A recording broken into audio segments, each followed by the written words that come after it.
Counselors Craft a Curious Path with Ruby and Olivia. Hi, I'm Caitlin Ruby Miller, a multidisciplinary artist, singer-songwriter, therapist, and wisdom seeker with a background in opera, ceramics, and photography. And I'm Olivia Candosia. I'm an actor, theater director, voiceover artist, early childhood educator, and drama therapist.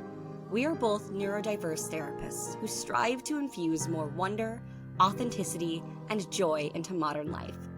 We're here to share our hearts and stories, and in turn, listen to yours. Here we gather with you to craft the curious path of life, therapy, and art. Welcome and co-create with us.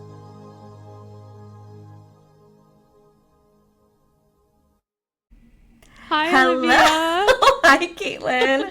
Welcome to Counselors Craft a Curious Path. We are back. Yay. Yay, and we are in a different location than usual. Yes, I have moved. Summer has started, or no, it's starting tomorrow, but lots of time has passed. Yeah. Yeah. So here we are.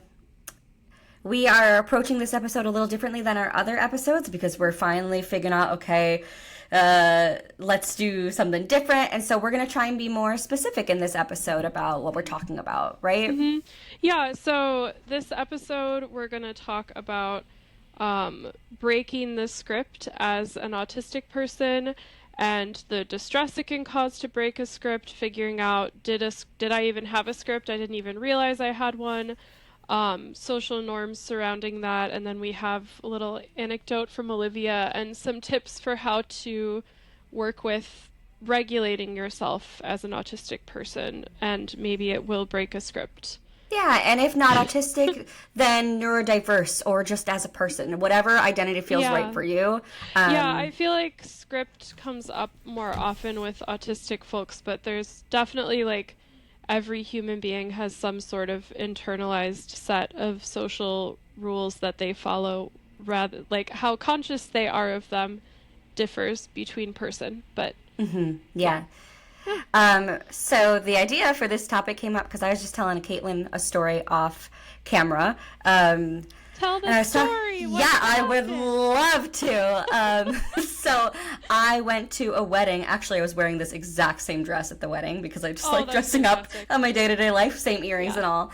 I went to a wedding a couple weekends ago, and I didn't really know anybody. I was kind of bored, also very overstimulated, and there was a back patio where people could be with tables and chairs, and I decided to just sit down on the ground while my partner and his mom were chatting, standing above me, and I just sat on the ground of the patio for about an hour playing with my fidget ring and just kind of spacing off, and I was so proud of myself for doing that because I don't even know what past Olivia would have done.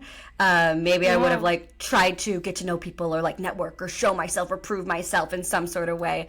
But I was like, no, I don't want to be walking around. My feet hurt. I don't want to talk to anybody. I don't have the energy for that. If I go in this room, I'm going to be overstimulated and it's loud. I'm just going to sit because that's what I want to do right now. I love how part of it is sitting on the ground too, like. Yeah, why do you love that?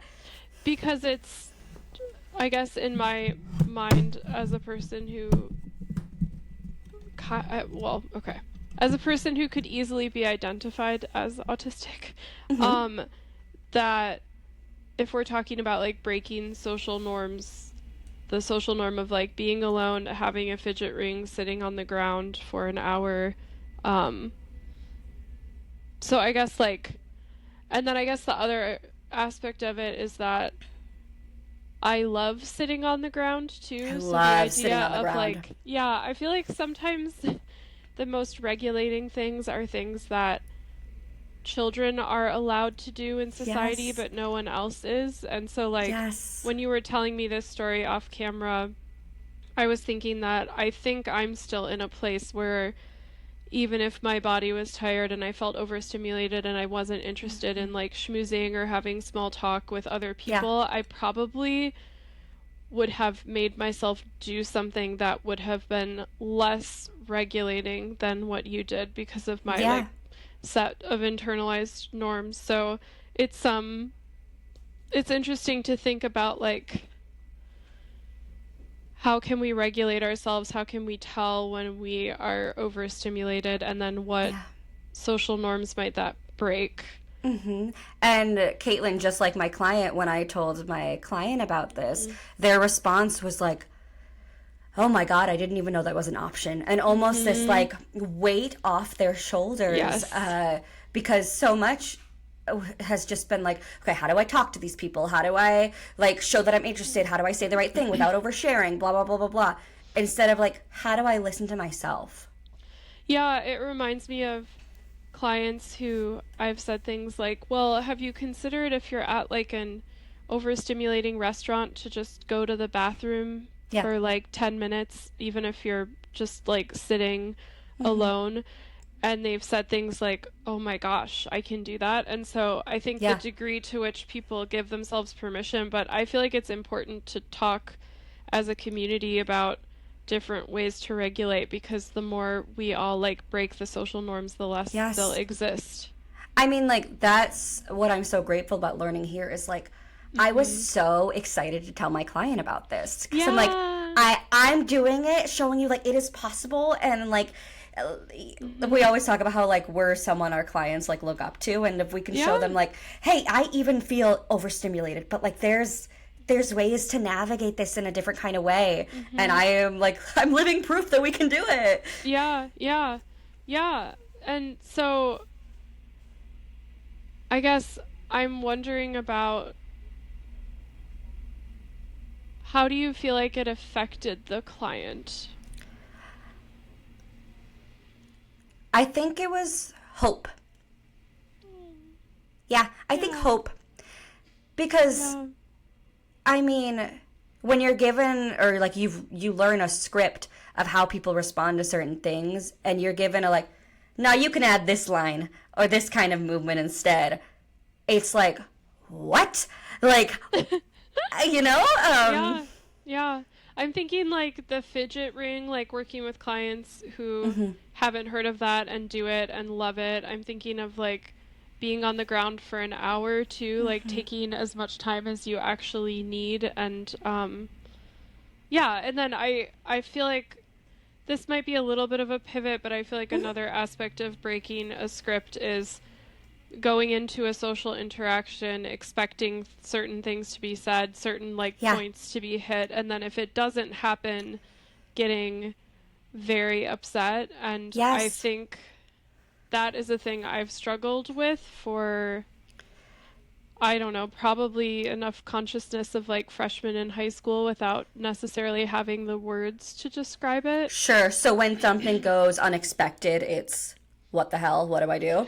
Yeah, and sometimes the unexpected, it's actually going better than I anticipated, but I was Sure. so focused on like the points that are going to be hit and what's going to be done that Yeah. it takes away the spontaneity and the joy of it. I love that spontaneity and joy piece so much. Yes. Um, I'm gonna go. It's on topic, but like it is a little bit. It is. I'm like so self conscious. We're Um, trying a thing.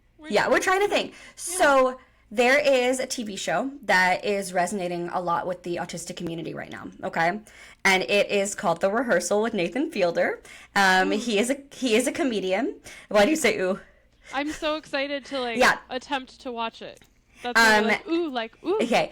And Yeah. so in the rehearsal, the idea is prepping real life people for every single kind of circumstance that could happen to prep them for a certain situation.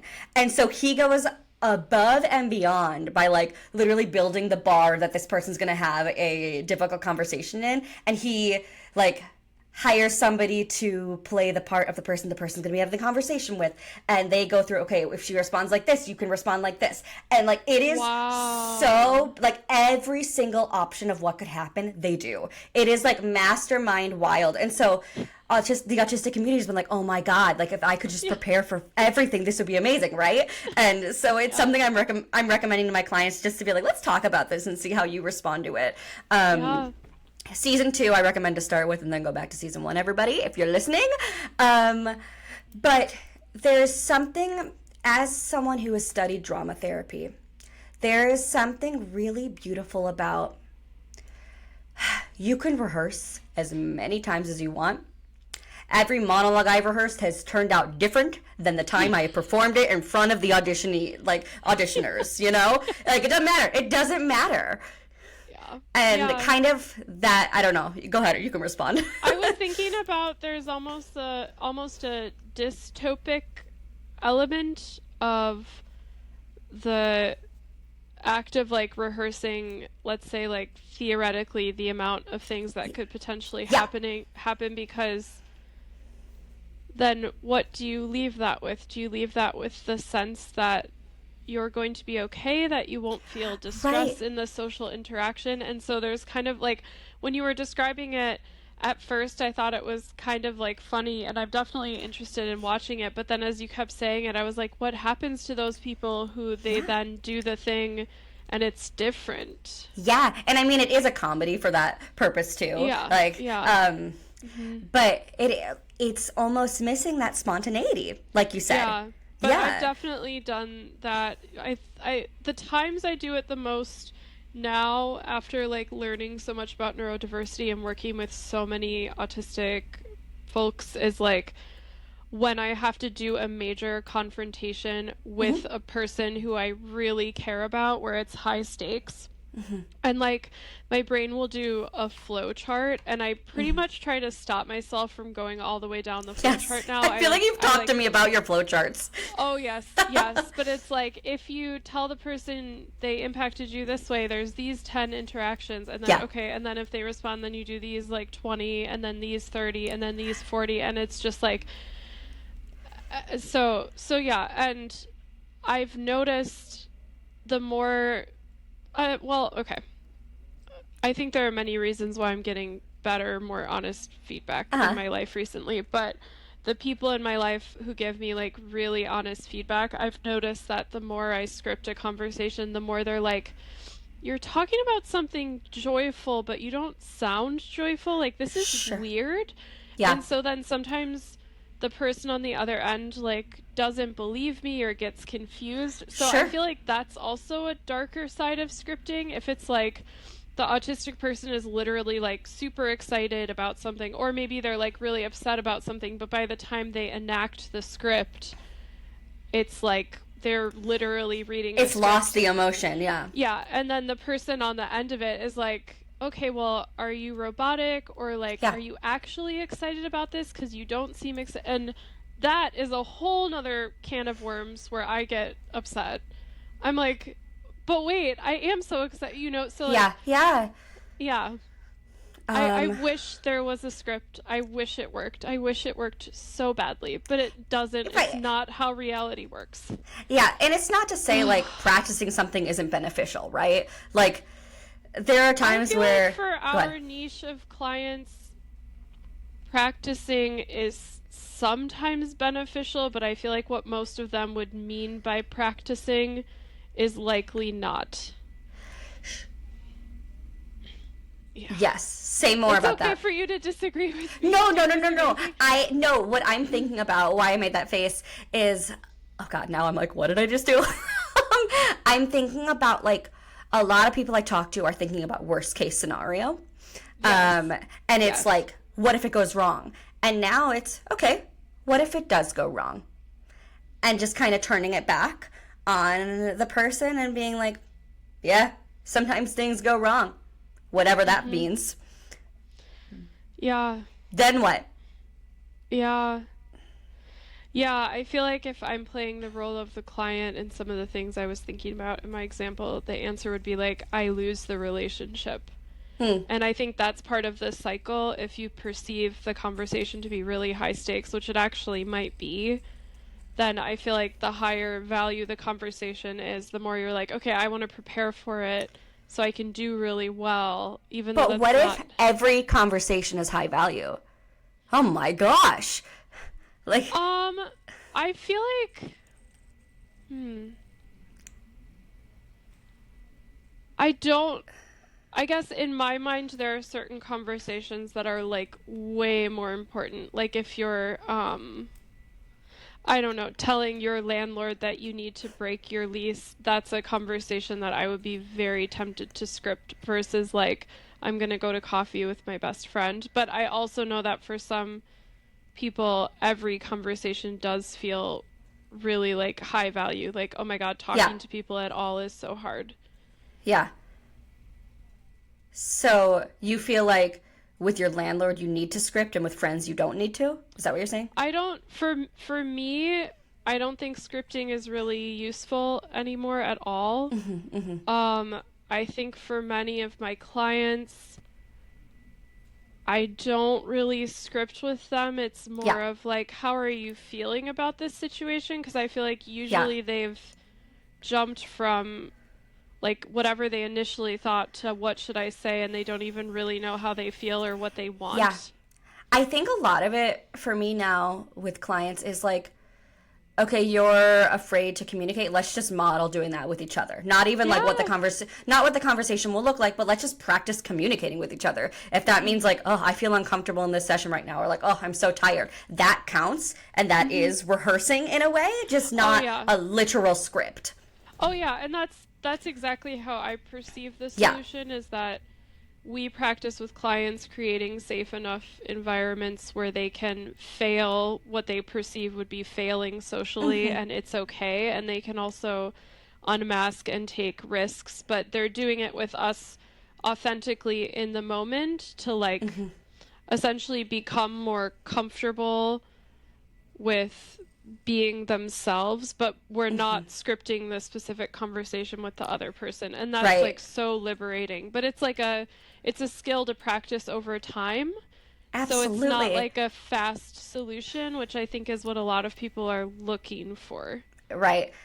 And I think about like even myself as a therapist in training, just like our supervisor has been like, no, it like when you're in the flow and not thinking is when you like are actually the most helpful. And Oh it's true yeah. because anytime I try to prove that wrong, I'm like thinking too hard and then I like stutter and don't know what I'm saying. But if I just let it flow out, I don't know what I'm saying right now, Caitlin. Something is hitting differently because I'm not thinking about it. Oh yeah. Yeah, yeah, yeah. Yeah.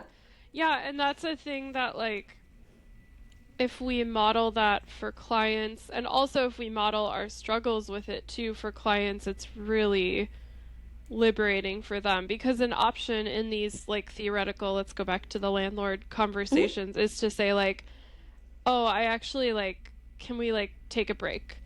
Or can we just slow down or something? Because I feel like there's something about the paradigm of scripting that it's like you have one chance, you have to do it correctly, you have to like, you don't get to F up, like, Yeah. and that's it. Like, Yeah. so. But effing up is a part of life. Yeah. Well, or like, what does effing up really mean? Totally. Either. And like Yeah. if yeah, it's all about like the meaning we make behind like it not going the way we expected it to. Mhm. And Mhm. telling ourselves a different story. Mhm. Mhm. Yeah.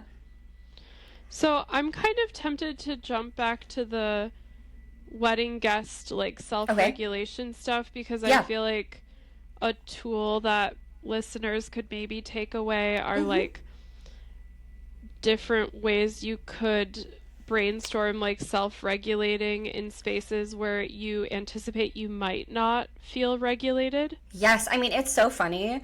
Um the whole time I was there, not the whole time, but while I was there, I'm like, man, if I have a wedding one day, I'm gonna make sure there's a sensory room so people can just go to it. Like because there weren't any games, there wasn't anything to occupy my time with, and so I'm Oh, I like guess that is normal for weddings, but ooh, right, there wasn't much going on, like zero yeah, stimulus that I wanted. It was all stimulus I yeah, didn't enjoy. Like if there was a deck of cards even, or just another way to engage with yeah. people, maybe.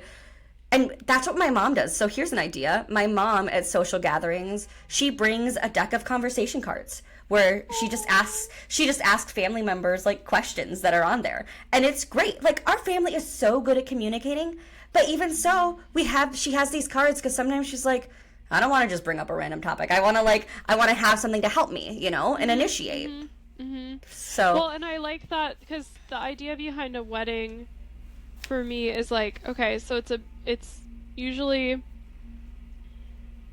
I guess this is kind of culturally specific, but usually a larger group of people, usually people who are very like clicked up, and sometimes you're at a wedding and you only know like one or two other people, Right. but it's also like one of theoretically the most important days of someone's life. And so Right. I think that would be the perfect setting for like ice-breaking conversational cards or like fun Yes. games, because then you can connect with the other people at the wedding and they're like hopefully like shared love of the people getting married, Mm-hmm. and you can have more like structure, and you don't just have to have like, I don't know, that silence or that like Yes. awkwardness or And like discomfort. everyone likes having, I don't know, I shouldn't say everything, but everyone. But I think that most people like having a task to do or like Yeah. a purpose. And so I'm thinking about even like, you know how they have it like baby showers or different events, like a scavenger hunt. Like my mom was literally like, you should like try and find all the colors of the rainbow on people's outfits and see if you can get them all. Like Yeah. something like Yeah. that where you're like Yeah. checking off. Yeah.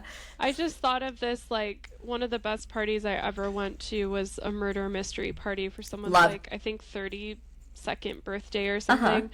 And it was a group of mostly opera singers, and so everyone Oh my like God. dressed out like up to the nines and stuff. But like Yeah. I was thinking about the feeling I had in that party having that at a wedding, which might be like we all have a card with a number and there's one other person here that has that card with your number, and like Mm-hmm. your job is to find them, or so like I've there's seen things stuff like like that that for too. weddings. Yeah. Oh, you have? Oh, okay, cool. Yeah, Yeah, so we're like like go finding a ahead. person that like it's like find the person at the wedding who has this interest, and then you have to go around and like whatever find that person and match them. Oh, that's nice. Or someone at this table likes to do whatever. Find that person. Yeah. And I feel like for people that I know who don't identify as being neurodivergent, I think they would also enjoy things like this too, because there Yeah. is sort of like an eye roll undertone of weddings. Like, oh, I'm going to another wedding, like I'll grin and bear it or whatever. But so I don't know. But I wanted to point out something which I think is really cool, that your initial Yeah. response about figuring out ways for neurodivergent folks to regulate in like settings such as weddings, that you immediately were thinking in the context of the person planning the wedding and the Hmm. person facilitating it, which I feel like is a really beautiful acknowledgement of like the environment matters. It Because does. usually when people talk about like how am I going to self-regulate at this wedding, it's like the stuff that you did, like sitting down, taking space, like taking care of your body, having your Hmm. own fidget ring, self-stimulating, like Hmm. taking like all of those things are things that you did in lieu of the environment that was like kind of working Right. against you. So I thought there was Right. something so like beautiful and loving about how your first suggestion is like, oh, well, we could just structure them differently. Like, fix Yes. the I mean, environment. it's why we talk about how do we build the therapy office space to be whatever we Yeah. want it to be for the client. Like environment matters. Like Hmm. I mean this is why a little bit related, but like substance use and like going back to using substances, it's because you're going back to the same environment or can be many of the reasons, and like Yeah. changing that environment up can be a game changer. I Yeah. think of like Queer Eye or like Trading Spaces where they change the house that you're living in. Like that impacts you. Hmm. The thing Oh, that you're waking totally. up every day in, yeah. Mhm. Mhm. Yeah, I went from living like more or less alone-ish with some asterisks to living in a house. Right now there's like five people and two dogs, and it's been overall it's been way better than living Yeah. alone. But I was just thinking about what you were saying, because this is a big enough house where everyone can have their own space if they want, and it has like enough noise proofing where you feel Hmm. like you're alone. But then there are like common spaces where everyone can come together, and I'm like, this is pretty ideal. Like that, like a Yeah. communal space where people just gather naturally. It kind of reminds me of being at the effective artistry offices, like, and going in the Hmm. group room or the break room, and like, Hmm. oh, I get to see my coworker. They're right here. This is great. But Yeah. yeah, I don't know. I was thinking about that too, like how this idea of being able to regulate by yourself as well as be in a group and be able to switch back and forth depending on where you're at, and then everybody wins, I guess. I don't know, wins. Wins. So, what are some other ways that you can think of like ways to help regulate yourself in overstimulating moments? Well, a lot of that's so like with clients, I'll go through different things that they identify. So like auditory sensitivities, sometimes people it's like The loop headphones. loop head or earplugs, loop Yeah, earplugs. earplugs, different types of like covering over the ears, having your hair down, having your hair up, having a beanie, having a cap, being in more of the corner of the room, trying to be in like a quieter space, going to the bathroom to regulate, having like different types of earbuds, having someone with you that has less auditory sensitivities to help like translate or help you navigate depending on where you're at. If you go to like skin sensitivities, it can be like different like layering, or different like fidgets that might help like regulate the nervous system. I've talked to clients about like different like kind of power outfits that help them feel like they can move easily, or like, oh, if you feel like you get anxious or it's hard to breathe, maybe you don't wear a corset, maybe you wear like a cashmere sweater that just easily like moves with your body and feels like Yeah. a hug. A lot of my clients have some sensitivities with like footwear and shoes and being on your feet a lot, so making sure to have that. Then there's like social sensitivities. I've had clients have like best friends at parties or people who kind of like know their cues, and that's been really liberating, where like Yeah. the fear of like someone will help me if I start to get overstimulated can be like so empowering, because then they're less worried about being overstimulated and then they get less overstimulated. Yeah. But I don't know, I could go through a whole list: Yeah. auditory, I think sensitivity, about visual. You got a whole list. I think about I've given people the idea of like the calm down kit, where you have like the little on the go one or one in your place of living, where it has like a thing that hits each of the five senses. Oh yeah. Yeah, so like, okay, crunchy food really helps. Like, I mean, I guess what it really is that you're directing your attention towards something else, right? We've talked about it before. Yeah.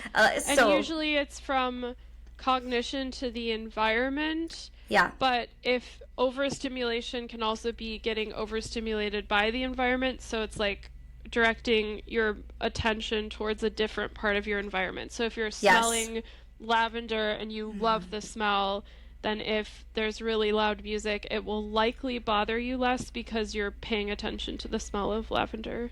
right.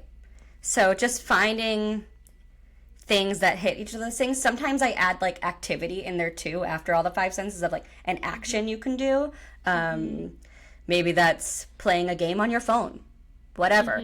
Maybe that's like taking a walk, or just, I don't know. Well, I like that. And so the five senses, that's sort of like a prompt I'll give people to brainstorm. And then another thing I'll give people as a prompt is like, if you're feeling a little overstimulated, what cost do you think you could afford? If it's moderately, or if it's like a full meltdown. And so like sometimes like playing a game on the phone might be like low to moderate overstimulation. Like high overstimulation might be like I'm gonna ask my partner to like bring me outside and just like take a walk with me or something. So yeah, I also think it's important to acknowledge like that depending on how overstimulated you are, you might not be able to afford the cost of each thing, and sometimes that can help people. Totally. And I think about how like I started introducing this to people as like a kit. And then I realized like I tried making it as a kit and that really didn't work for me. What ended up happening is like it just became different parts of my home, my environment. So it was kind of just built in. Like my wax melter was there, the windows being open, like the smells and the whatever, they were all just at their own stations versus all being together. Oh yeah, that's interesting. When you said kit, I immediately was back to like the wedding example, and I was like, are you talking about like different things in like someone's purse to help with It could soothing be. different senses. Yeah, because I do feel like the hardest place for most people to self-soothe is outside of their home, Yeah. in more unpredictable social situations and also in like larger groups. It seems Yeah. like more people, more noise, more unpredictability. And also like a wedding is kind of a nightmarish example too because there's like only one time when the ceremony's happening. There's only one Right. time. So like there's so many like if you're overwhelmed now, like you still have to like be a bridesmaid, like you still have to stand up there or what, it's just Right. I'm imagining myself as a bride and seeing all my like bridesmaids overstimulated and me being like, okay, before we start the ceremony, let's all shake out our bodies. Like yeah. it's I just Yeah. and I probably would. It's the preschool teacher in me, it's the educator in me, it's the therapist in me, the theater artist who knows that is going to be beneficial, and I am willing to break that script to Oh yeah, help I us. love that. Yeah, I I love it. just pictured you as the bride, like having everyone like stand up and do like a dance routine A or something, hundred percent. like all of the audience slash like wedding guests. But yeah, And you know yeah. what? Part of me is like, some people might hate it, but other people might be so grateful. It makes me think, oh my God. In high school, I gave a graduation speech, Oh, and I love that. Do you have it and recorded? I probably do somewhere. But it's funny, people still quote my graduation speech and talk to me about it like 10, 15 years later. Yeah. Um, because at the end of it, I had everybody hold hands, and this probably wouldn't happen now since COVID has happened, but I had everybody in the graduating class hold hands with each other to like represent our connection. And there's a picture I have like on my bulletin board still, because it just felt so special and like this weird invitation that people aren't used to like, we're all connected. Let's just take a moment together and like celebrate this beautiful thing, even though we're all going on different paths. And like, Mm-hmm. I am just so proud of myself for that. Like, to, Yeah. yeah, do something unexpected. Yeah, Yeah. I'm excited to do stuff like that in our groups of like Yeah. developing rituals or exercises to be like, you are not alone. Sometimes you might feel that way. That's normal. We understand. But like, this is, yeah. Um, um, do people when do they quote things you've said in this speech, or is it more of like a fondness for that like Uh, particular moment? a little bit of both. I also based my entire speech off of the quotes of Dove chocolate wrappers. So Oh, that's so cool. That's so Olivia. so when people eat Dove chocolate, they think of me now, which is so funny. Um, so there's a lot of things where like they always see those quotes now. They're like, "Oh my God!" Like, Oh, that's amazing. yeah, I used to have those all Wow. memorized. Yeah. There's something that kind of reminds me of certain schools of magic where it's like have a physical item in the universe that you might like stumble upon Yeah. infused with so much meaning in your mind that when you stumble Yes. upon it, it's like evocative and magical. Yeah. And there was, I mean, this is whatever, but there was like the people in the gymnasium who got to watch it, whatever, and then the overflow of crowd. They were in the auditorium watching from like a screen. And so I gave my friend who was ushering that auditorium a basket of Dove chocolates. So I'm like, those people get to eat chocolate since they can't be in the real space. They get this Oh, VIP. Yeah. wow. Because I was like, I felt Oh, bad. So it's like, you yeah. guys can have this. I love that. Wow. Wow. But you know what? I feel a little bit like I look so fondly back at my high school days. I really do.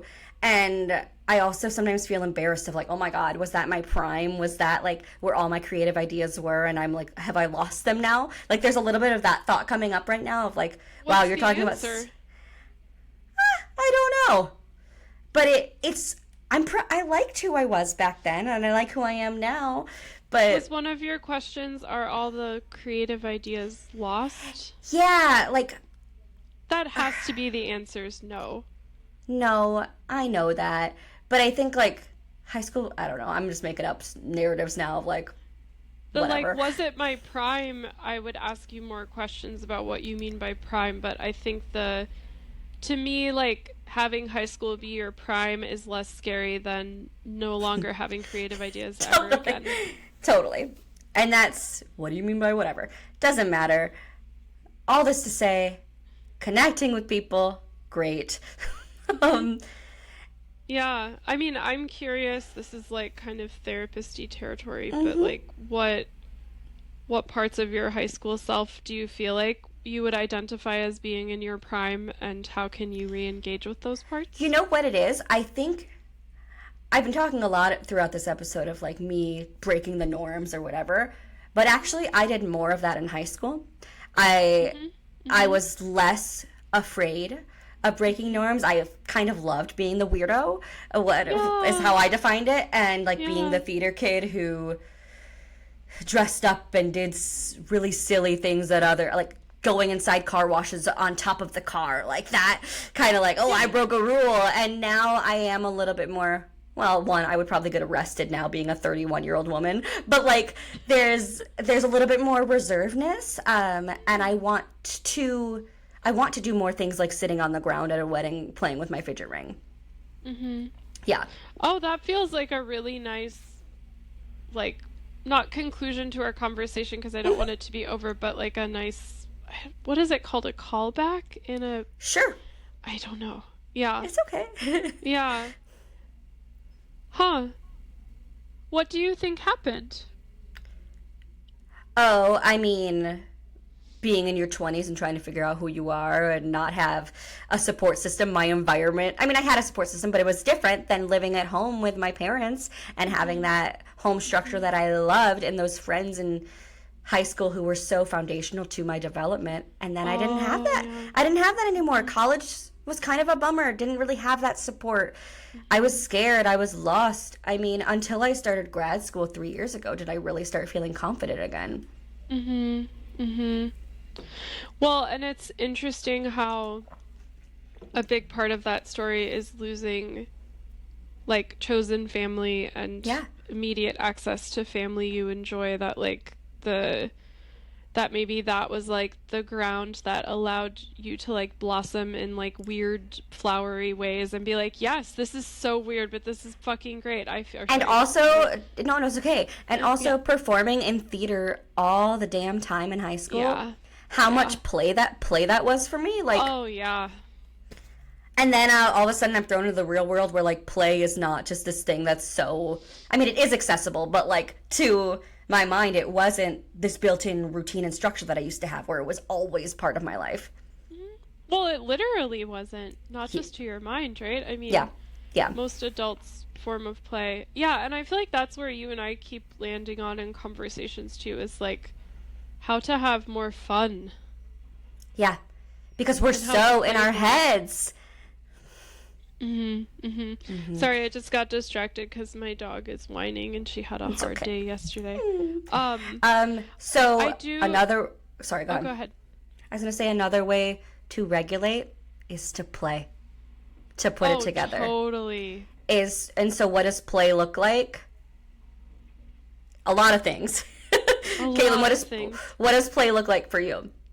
Um, I think of play as like allowing my mind. Well, okay, I'm gonna try to answer in like practical terms because I was just gonna go Okay. into a whole philosophical thing.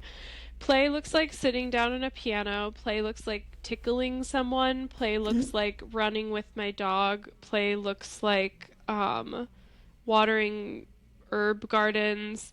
Play looks like smelling flowers. Play looks like writing. Play looks like cooking food that I'm Yeah. passionate about cooking. What does Play play look looks like for like you?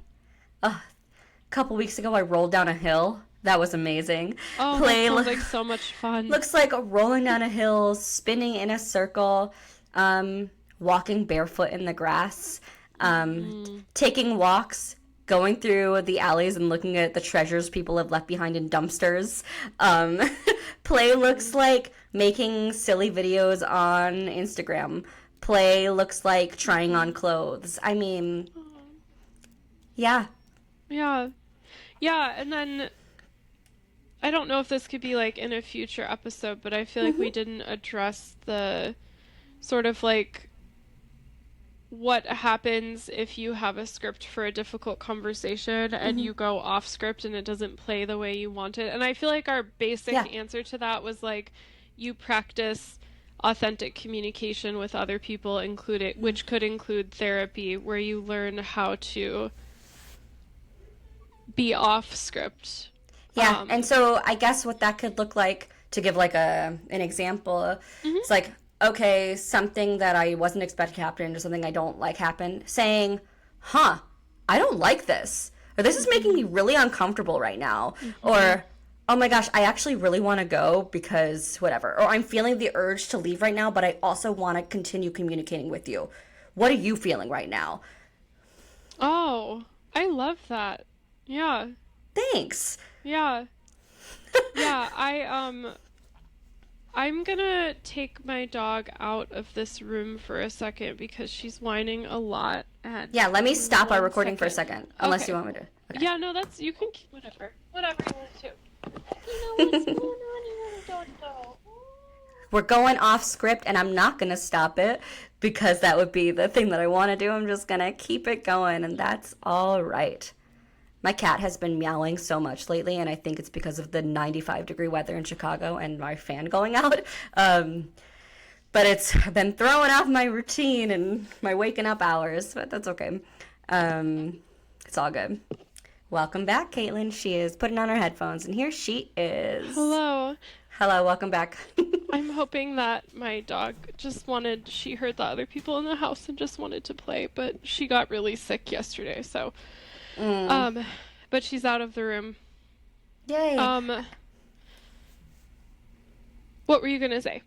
Oh, I was just talking about how you leaving was just you going off the script and me kind of working with it. And Mhm. Mhm. Mhm. yeah, so I feel like we're almost at a place where we could, like, 10 minutes wrap up for this and then continue a conversation off camera, Yeah. if that feels right. Yeah. Yeah. So, yeah, I think there are outs to difficult conversations. If you go off script and feel overwhelmed, there's Mhm. also practicing unmasking in authentic relationships where you aren't on script often or at all to Well, like gain that muscle. you know what I was thinking of, how sometimes people say like, "Oh my gosh, did I say too many things?" And now this person like doesn't know what to do. And it's always interesting of like, but that person doesn't know what to do. Like, what? Why are we just worried about us saying too many things? But that person also felt, "Oh my gosh, this isn't part of the script." Like it's a two to tango, right? Oh, Um, yeah. Yeah. and I Yeah. think we can be so hard on ourselves of like, I said the wrong thing, but the other person might being like, "I don't know what to say when X happens." Like, Mhm. Mhm. yeah. Well, and then there's sort of it kind of reminds me of like the third wall in theater thing where like in a conversation you can be like, honestly, I have no idea what to say. Like The to fourth wall, just yeah, yeah. the fourth wall, there we go. Yeah, so you don't have to never say that because I feel You like know that what? was a rule for a long time I didn't think existed. Like What's that so interesting, Caitlin, sorry to interrupt, yeah, go ahead. is I'm thinking about how much I loved as a performer doing things that broke the fourth wall. As an audience member, not as much, but as a performer, I loved clowning. I loved Shakespeare because it was like, "Oh, what do you think of this?" You know, like it was Oh, so fun to break that moment for a second. And oh, I'm I like, love it. God, Oh. that's so funny. I've never put that together of like, those are the shows that I really enjoyed of like, get a load of this, guys, you Yeah. know? Yeah. Yeah. Yeah, I always feel so like drawn in or like in really good ways like called out like woo like oh Yeah. yeah. Breaking Yeah.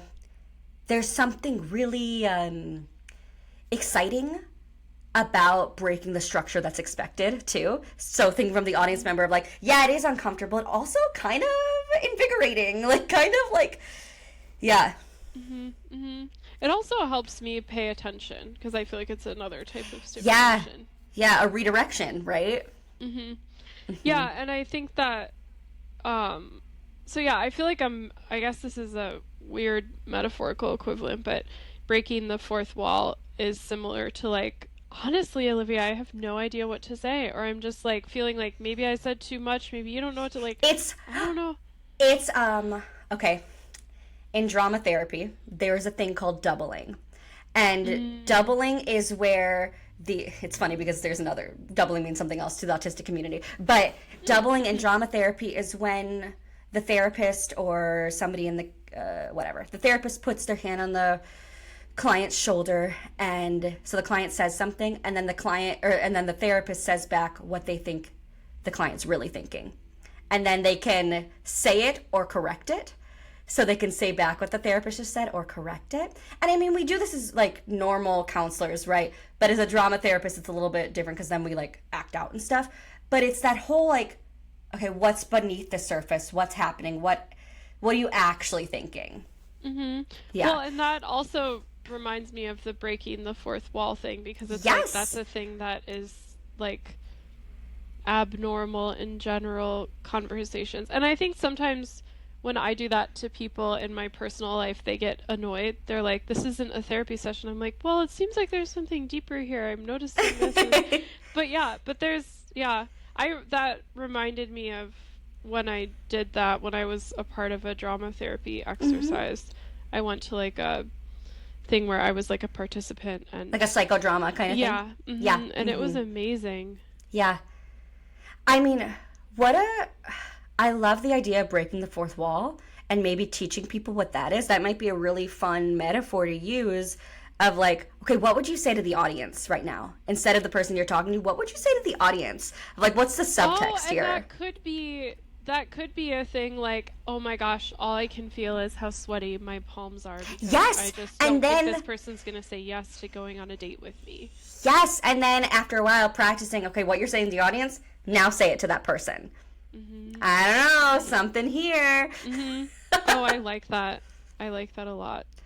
um, Great. I loved this. This was fun. Yeah, This is yeah. really fun. It was a fun experiment to see like what would it be like to stay on a topic because I think it might help with being a resource for folks. So like breaking the script, Yeah. identifying as autistic, like regulating ourselves in public spaces, what that looks like, and Olivia's story of chilling out and regulating yourself in a really beautiful way. Yeah. And so if you want to, if you've gotten this far, is maybe sharing how you relate to this or your anxieties around these topics. Like we would love to hear from you about anything really or about what you want to hear us Yeah, talk about. yeah, what you want to hear us talk about. Yeah, we'd be happy to hear Yeah. from you. Yeah. So thanks for tuning in. Yeah, We'll have thanks for another coming. topic next week. And we'll see you then. Yeah, we're happy to be with you. Bye bye. Bye.